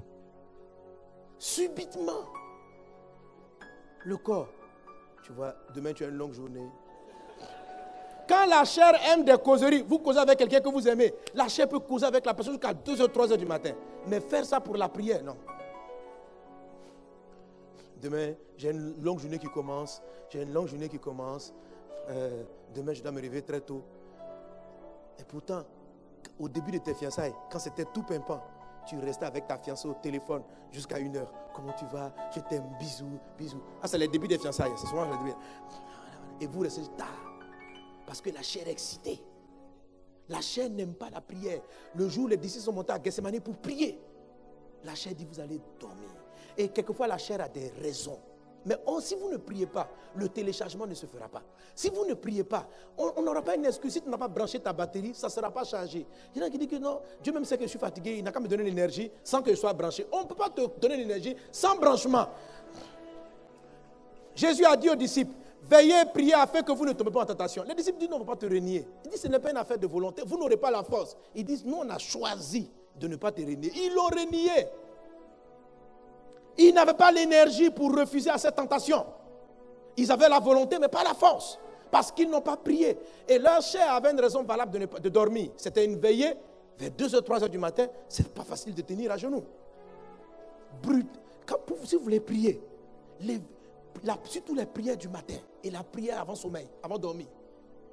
Soyez dur. Pour rentrer régulièrement dans le lieu secret, disciplinez le corps.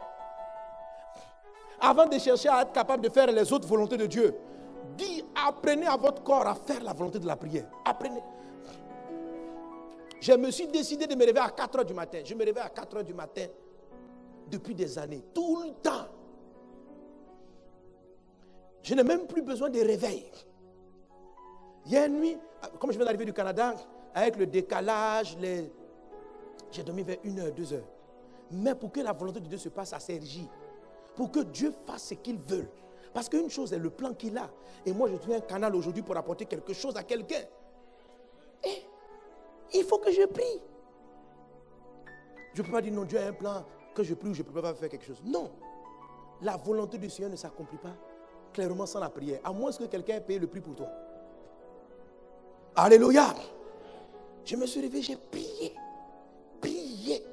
Prié. J'avais sommeil. Ma chère dit, tu dors. Je dis, je prie. Ma chère dit, tu dors. Je dis, je prie. Je me mets à genoux.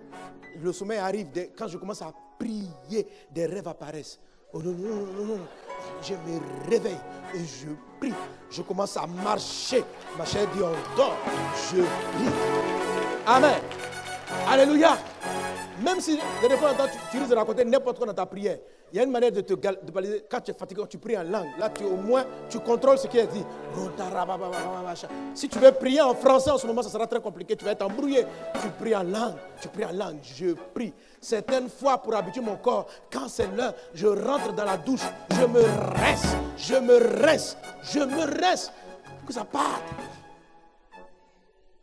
Et je prie. La chair, vous savez, la chair c'est le parvis extérieur. Vous entendez les bruits du dehors. Quand vous priez, si vous rentrez dans le lieu secret, disciplinez la chair. Si vous rentrez dans le lieu secret, quand vous priez, mettez loin votre téléphone. Il va vous distraire. Ne priez pas avec votre téléphone. C'est quelle manière de prier? Tu pries, un SMS, t'attends. Tout est robakarako. Ça sera des prières qui viennent de la chair. Si tu reçois des révélations maintenant, ce n'est pas certain qu'elles viennent de l'esprit. Tu n'es pas dans le lieu secret. Tu es dans la chair. Tu fais une prière à partir de la chair. Tu es distrait. Tu es là. C'est ton téléphone en même temps. C'est dans la prière du matin. Le moment que tu as réservé à Dieu. Tu n'es pas concentré. Quelle est cette histoire? C'est un manque de respect de parler à une autorité et de décrocher pendant que tu parles avec elle. Et tu ne respectes pas ton Dieu qui a fait le ciel et la terre. Tu es là en train de prier avec lui. Vous êtes solennel. Seigneur, parlons du dossier de mon fils. Dans quelle école va-t-il partir? Oh mon Dieu, montre-moi ta volonté. Oui, alors, oui. Non, je te dis, fais comme ça. Mais pourquoi je te parle, tu ne comprends même pas. Voilà. Et puis tu raccroches après. Quand tu viens, tu crois que Dieu va te recevoir encore? Quand tu vas prier, ta chair sera 10 fois plus distraite. Tu es rentré dans le lieu secret, tu es ressorti. C'est pourquoi il dit, quand vous entrez, entre dans ta chambre, ferme la porte. Amen. Parce qu'il y a des gens qui savent entrer dans le lieu secret, mais qui ne ferment pas la porte. Quand tu rentres, tu entres et puis tu fermes. Tu t'isoles. Tu pries. Jésus se retirait des groupes, il partait sur la montagne, il priait. Tu t'isoles. Mais comme je t'ai dit tantôt, tu n'es pas obligé de faire. Quand tu n'es pas obligé, va progressivement. La Bible dit marcher par l'esprit. Je vous ai dit que j'allais vous expliquer ça. Vous devez me rappeler, vous avez oublié? Ok, la Bible dit marcher par. Alors c'est très important. Amen. Ça, j'ai appris ça à mes dépens. Au début, moi, je ne marchais pas par l'esprit de ma vie chrétienne. Je courais par l'esprit. Or, il ne faut pas courir, il faut marcher. Marcher, c'est comme ça. C'est aller pas à pas. Avant, non, moi, je ne courais pas, excusez-moi. Je faisais des bonds de géants. Ça va tenir, non? C'est comme ça, par l'esprit. C'est-à-dire quoi? Quand je me suis converti, j'ai commencé de 10 minutes de prière et je suis tombé sur un livre où les hommes priaient 4 à 5 heures d'affilée. J'ai dit non, il faut que j'atteigne ça. Je commence en même temps. 3 heures de prière, non-stop. Mon premier 3 heures de prière, j'ai fait une liste de prières. Devant chaque sujet, j'ai écrit 3 minutes, 3 minutes, 3 minutes, 3 minutes, 3 minutes, 3 minutes, 3 minutes. Et je commence. Je prie. Je voulais atteindre 3 heures. Bon, c'était un bon exercice pour ma chair, mais ce n'était pas spirituel. J'ai commencé parce que je lisais les livres à développer une vie de jeûne et prière. Je jeûnais à peu près 3 fois dans la semaine. Mais ça, c'est le minimum. 40 jours de jeûne chaque an. Sans parler des jeûnes de l'église. Une veillée, une fois par semaine. Tous les vendredis soirs. Je veillais du vendredi, la nuit du vendredi à samedi. Seul. Dans la maison, dans ma chambre. Veillée de prière. Non, mais je priais.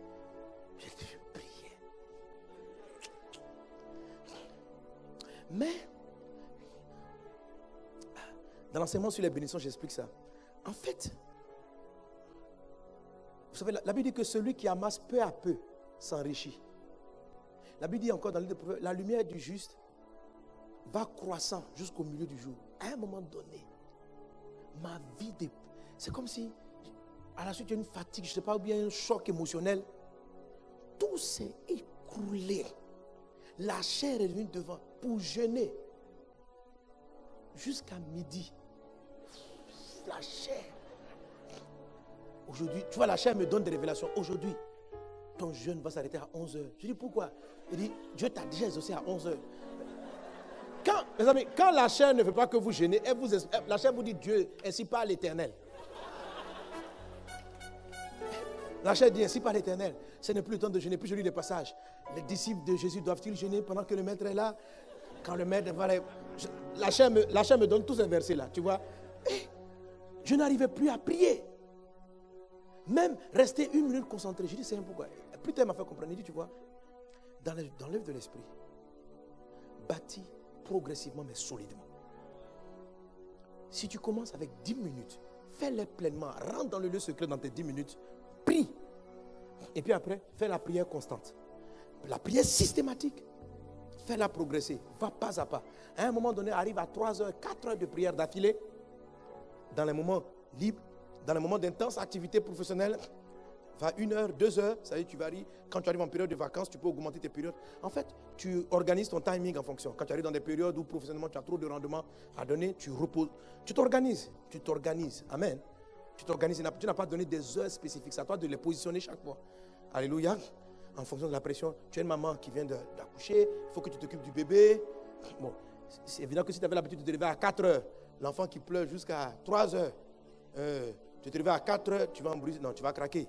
Tu vas craquer. Donc tu repositionnes tes oreilles. Tu remarques que l'enfant il dort toujours à partir de 18 heures. Donc tu remets tes 2 heures de prière pendant la période qu'il est en train de dormir. Et puis tu rattrapes avec le sommeil. Donc il faut savoir repositionner ici et aller progressivement. Amen. Mais ce qui est sûr, tu dois prier. Tu dois prier. Alléluia. Voilà. On n'est pas comme dans l'islam où il y a des heures à 4. Non, non, non, non. Nous marchons par l'esprit. Quelqu'un est avec moi? Donc tu dois savoir marcher par l'esprit. Tu dois savoir suivre le Saint-Esprit. Amen. Mais tu dois prier. Il n'y a pas un moment donné, tu dois laisser tes activités écraser ta vie de prière au point où tu ne pries plus. Tu dois les repositionner. Il se peut que le travail que tu as eu, on te prenne à 4 heures, tu dois être debout à 3 heures pour travailler. Donc tu repositionnes tes heures de prière. Mais tu dois prier. Tu dois prier. Dis à un voisin, prie. Prie. Alléluia. Marcher par l'esprit, c'est savoir marcher par le Saint-Esprit. Ce que le Saint-Esprit te demande de faire, vas-y, avance progressivement. Amen. Voilà, ce n'est pas trop zélé, trop vite. Fais un zèle constant, évolutif, mais profond, dense. Qu'il en soit ainsi dans ta vie dans le nom de Jésus. Qu'il en soit ainsi dans ta vie dans le nom de Jésus. Alléluia. Alors quand tu pries, entre dans le lieu secret, dis le Seigneur. Amen. Amen. C'est comme ça. Alléluia. Et si tu cultives ça, tu n'es pas distrait, tu te concentres facilement. À un moment donné, tu vas cultiver la prière efficace en tout lieu. Tu es dans le train, puis paf, ton esprit se connecte. La Bible dit les vrais adorateurs vont adorer le Père en esprit et en vérité. Donc cultiver cet art-là. Amen. Mais au départ, il faut quelquefois être violent avec la chair. Alléluia. La maintenir, comment dirais-je, surtout, il y a des positions qu'il ne faut pas prendre. Il faut changer de posture quand vous priez. Ok? Souvent, la plupart des gens ont pris sur le lit. Quand la chair est fâchée, il ne faut pas prier sur le lit. Le lit est une pierre d'achoppement. Va prier dans une pièce dure, une pièce où il n'y a pas d'oreiller, une pièce. Amen. À un moment donné, je rentre dans la douche pour prier. Je suis fatigué, je marche, donc je m'étends pour prier. Quand je m'étends, le temps que je comprenne, il est 6 heures du matin, je me suis endormi. Le lendemain, je me venge. Alléluia. Oui, il y a des moments, la chair est fatiguée, il faut trouver de nouvelles postures. Changer de position de prière. Il y a des moments, quand tu te marches, tu sens que tu dors. Tu marches, Tu fais des grands paris. Si la maison est petite, ce n'est pas grave.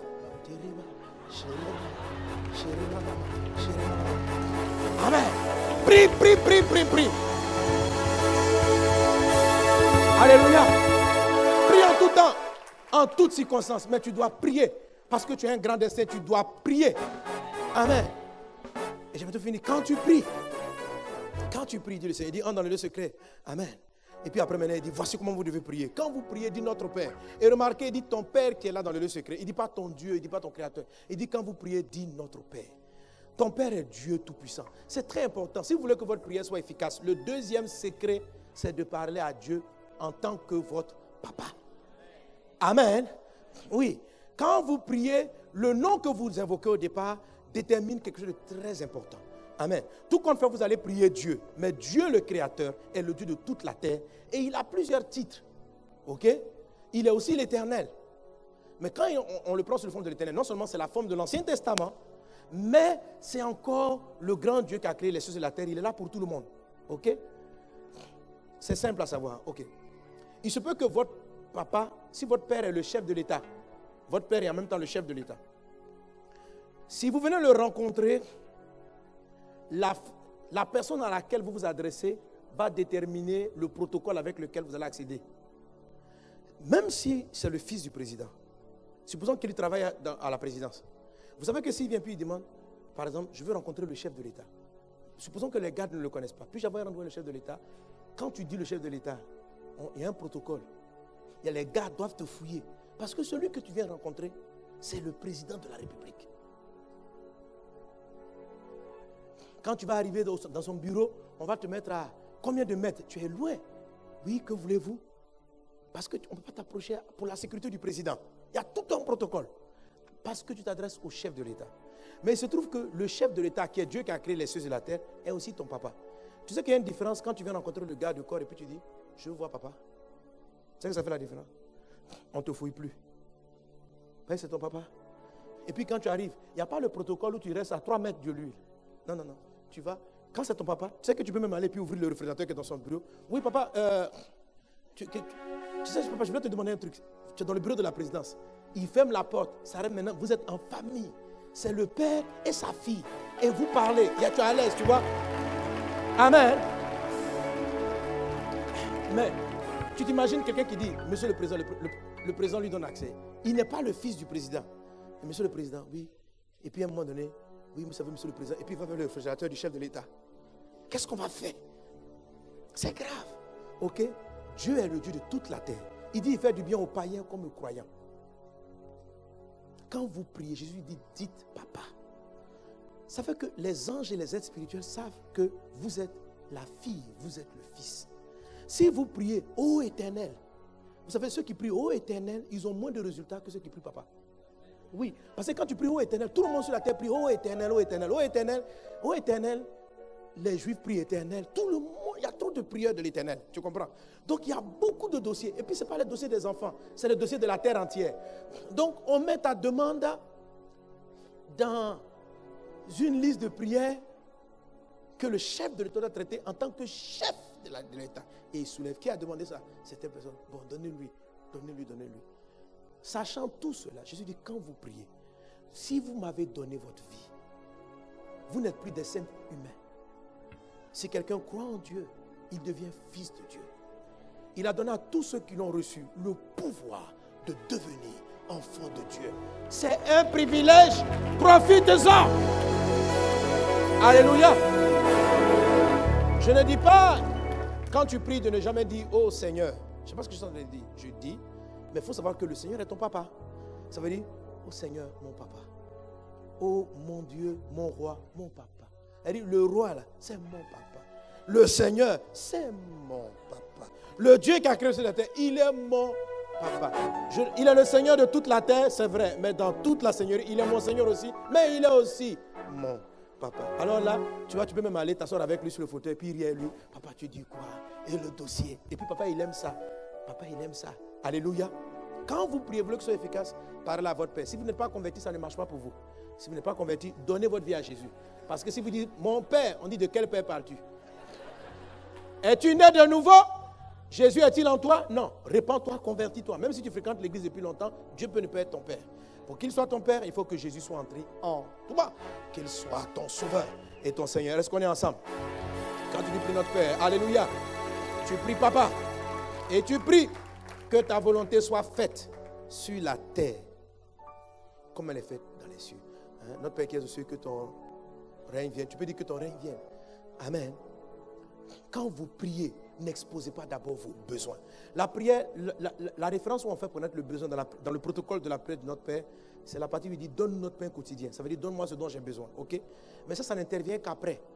Avant d'exposer votre volonté, est-ce que vous connaissez la volonté de votre Père? Est-ce que vous savez qui il est? Que ta volonté. D'abord, j'oubliais même. Notre Père qui est aux cieux. Alléluia. Quand tu as fini de dire papa, ce n'est pas une affaire de déclaration verbale forcément. C'est un état intérieur. Quand on dit il est au ciel, ça veut dire il est élevé. Ça veut dire quand tu pries, élève ton Père. Élève-le. Mets-le au sommet. Il faut le déclarer en toi. Ça veut dire quoi? Celui qui prie doit être conscient que Dieu est plus grand que tout ce qu'il y a sur la terre. Il y a des fois les tentations, les gens vont venir vous dire, vous souffrez d'un cancer. Et la science ne peut pas traiter le cancer. Mais ton papa n'est pas avec les docteurs de Sergi. Il est au ciel.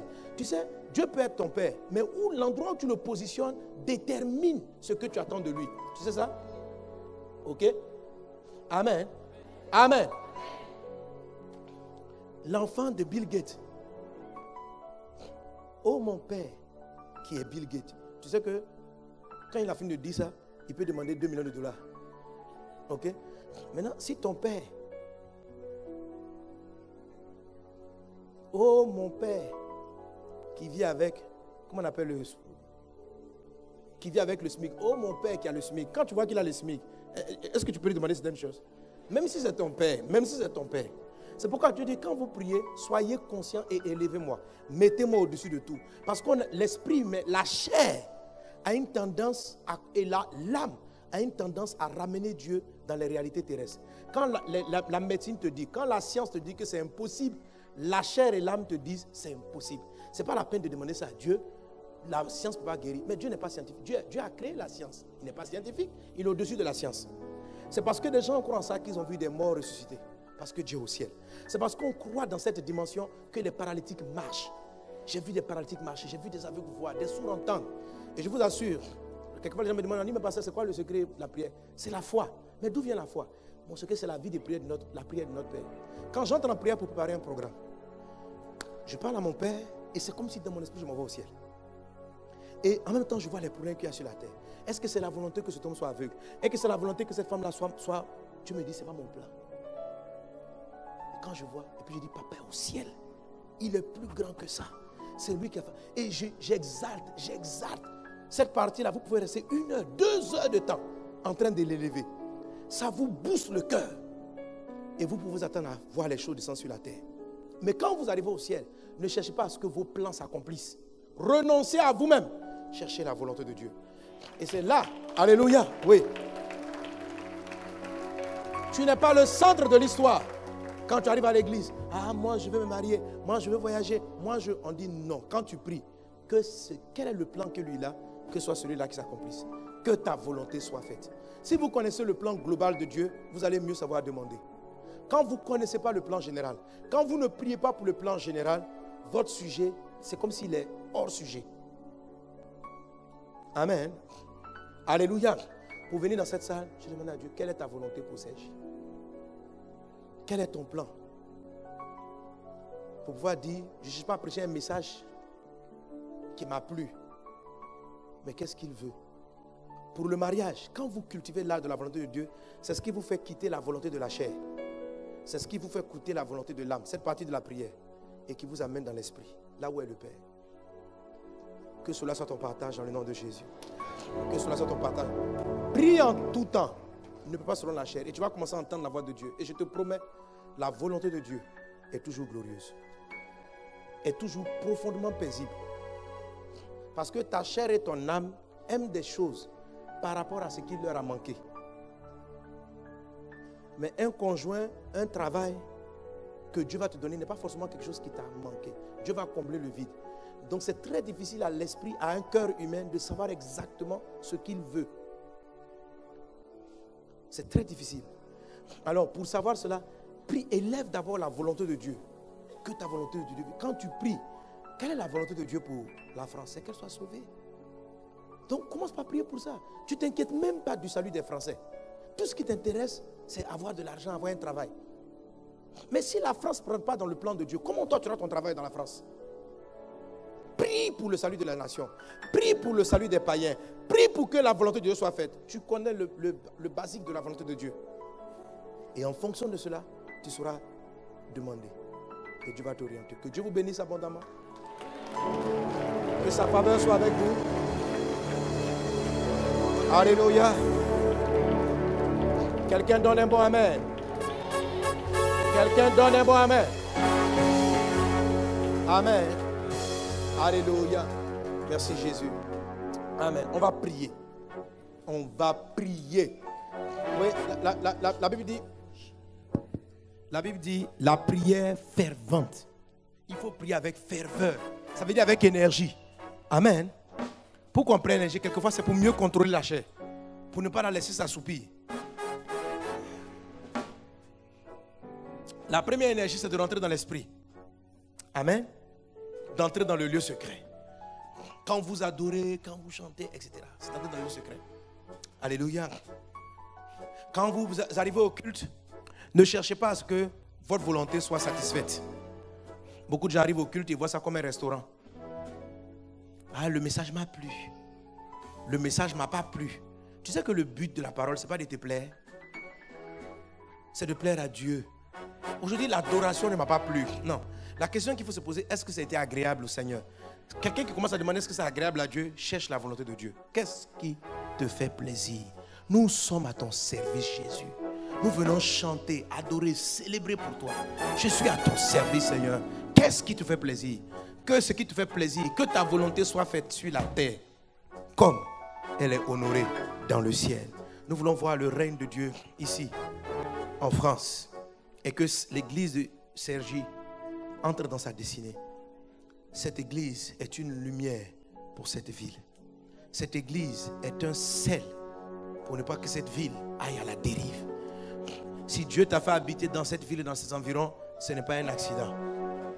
Là, il dit, priez pour le bien de la ville où je vous emmène en captivité, parce que votre bien dépend du ciel. Si tu viens dans cette église, le succès de Cergy va influencer ton succès personnel. Donc prie pour que la volonté de Dieu se fasse ici. Prie, viens, jeûne et veille. Ne veille pas, ne prie pas simplement quand il s'agit de ton mariage. Ça ne marchera pas. C'est une prière de la chair. C'est une prière de la passion.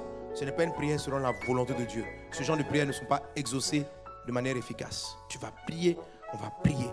On va élever notre voix maintenant et on va prier. On va prier, tu vas battre les mains, bats les mains, élève la voix. Et maintenant, parle. Ah Seigneur Dieu, que ton règne vienne, Jésus. Ronda Baba, élève la voix. Appelle notre Père qui est dans les cieux. Mon papa, je viens vers toi. Je viens à toi, mon Père, je viens à toi. Renda Braïda Soromara. Oh Père, Père, mon Père, j'entre dans ta présence, oh Père. Je viens à toi, oh Père. Regarde, la nation a besoin de toi. Regarde, la France a besoin de toi. Regarde, Cergy a besoin de toi. Que ton règne vienne. Je viens à toi, oh mon Père. Mon Père. Je viens à toi, oh Père.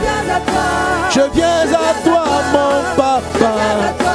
Je viens à toi, oh Dieu. Je viens à toi, oh Père. J'invoque ta présence ici à Cergy. Impact Centre Chrétien, Seigneur, glorifie ton nom. Que ton règne vienne, et que ta volonté soit faite. Et que ta volonté soit faite. Regarde mon Dieu. Plusieurs sont sous la drogue, sous la débauche. La perversion a gagné régner ce monde. Mais que ton règne vienne, que ton règne vienne en France. Oh mon Dieu, en France.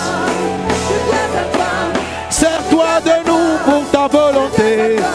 Sers-toi de nous pour ta volonté. Je veux faire ta volonté, parler de toi, évangéliser, témoigner de toi. Je viens à toi, je viens à toi, je viens à toi, je viens à toi. Rokamama tere makayanda rada bebache, orobakara braida sorobara la kare. Reba baba ye, reba baba ye baye. Reba baba ye, reba baba baba ye baye. Shodara da bre de smile glorianda bro. Je viens à toi, oh oh oh. Je viens à toi. On va lever la main vers le Seigneur. On va s'offrir à Dieu pour être des instruments pour la manifestation de sa volonté. Il a dit lui-même, et si vous regardez bien ce texte, c'est dans la suite de la prière. Matthieu 6, verset 9, le Seigneur commence la prière du Notre Père. Et lorsqu'il a fini, il commence maintenant à commenter. Et lorsqu'il arrive au verset 33 de Matthieu 6, il dit, cherchez premièrement le règne et toutes les autres choses vous seront faites par-dessus tout. L'aspiration du prieur efficace, de celui qui veut faire la volonté de Dieu, qui veut obéir à Dieu, ce n'est pas de favoriser les besoins d'abord de la chair ou de l'âme, mais ceux du ciel. Nos mains levées vers toi, Seigneur Dieu. Nous prions afin que tu fasses de nous des instruments de tes mains. Je m'abandonne à toi, Jésus. Je suis à toi, Seigneur. Je viens à toi, Jésus. Sers-toi de nous et révèle ta gloire dans cette ville. Parce que vous avez fait cette prière, l'Esprit du Seigneur est là. Il vient te visiter, t'enseigner, te diriger. Pour dire, Seigneur, je veux faire ta volonté, fais ta volonté avec moi. Pendant que nos mains sont levées et qu'on adore, est-ce qu'il y a quelqu'un dans ce lieu qui veut donner sa vie à Jésus? J'ai parlé de la prière efficace. Oui, tout le monde peut prier. Dieu exauce tout le monde. Mais comme tu le sais, même toi, tu es quelqu'un de bien qui aide au mieux les personnes qui te sollicitent. Mais tu te préoccupes et tu t'occupes avant tout de tes enfants. Dieu te donne l'opportunité de devenir sa fille, de devenir son fils. Pas de devenir un religieux, parce que les religieux, il y en a beaucoup. Pas de devenir simplement quelqu'un qui fréquente les églises, parce que ce type de personnes sont nombreuses. Mais d'être sa fille, d'être son fils. À tous ceux qui l'ont reçu, il a donné le pouvoir de devenir enfant de Dieu. Si tu es dans ce lieu, que tu veux recevoir Jésus comme ton Seigneur et ton Sauveur, lève la main un peu plus haut. Tu lèves une seule main. J'aimerais prier avec toi. Y a-t-il quelqu'un qui veut faire la paix avec Christ? Lève la main plus haut. Je veux prier avec toi. Oui, je vois une main levée. Je vois quelques mains levées. Je peux vous inviter à venir devant. Venez devant. Vous qui avez levé la main, je vais prier avec vous. Je viens à toi, mon Dieu. Je viens à toi. Je viens à toi.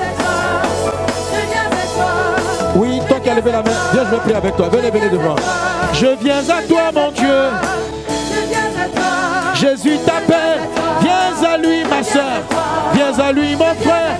Viens à lui, mon frère. Viens à lui.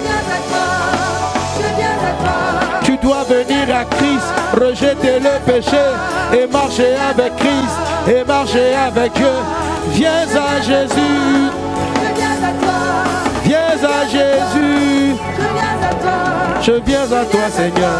Je viens à toi, mon Dieu. Je viens à toi, mon roi.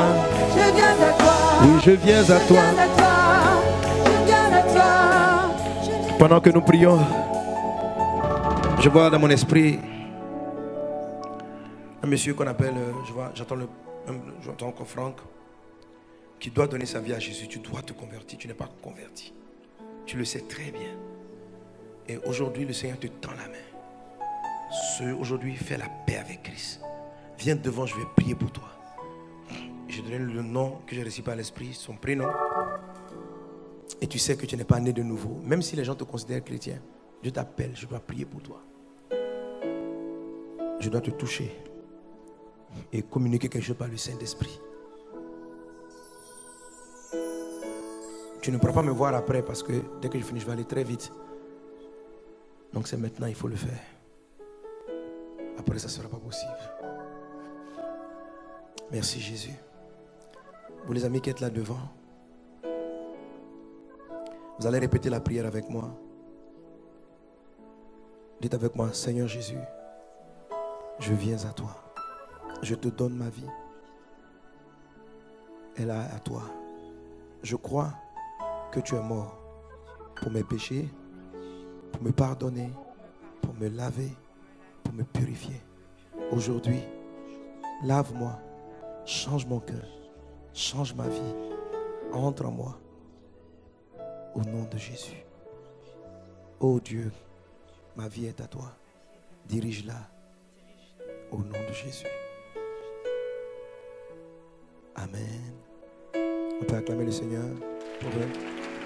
Qu'est-ce qu'ils font? Voilà, vous allez suivre la sœur qui est là, que je veux te toucher.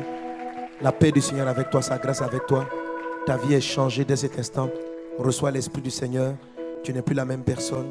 Dans le nom de Jésus, tout ce que le diable a envoyé contre ta vie, les cauchemars, l'esprit de peur, s'éloigne de toi dans le nom de Jésus. Dans le nom de Jésus, tu es béni par Christ.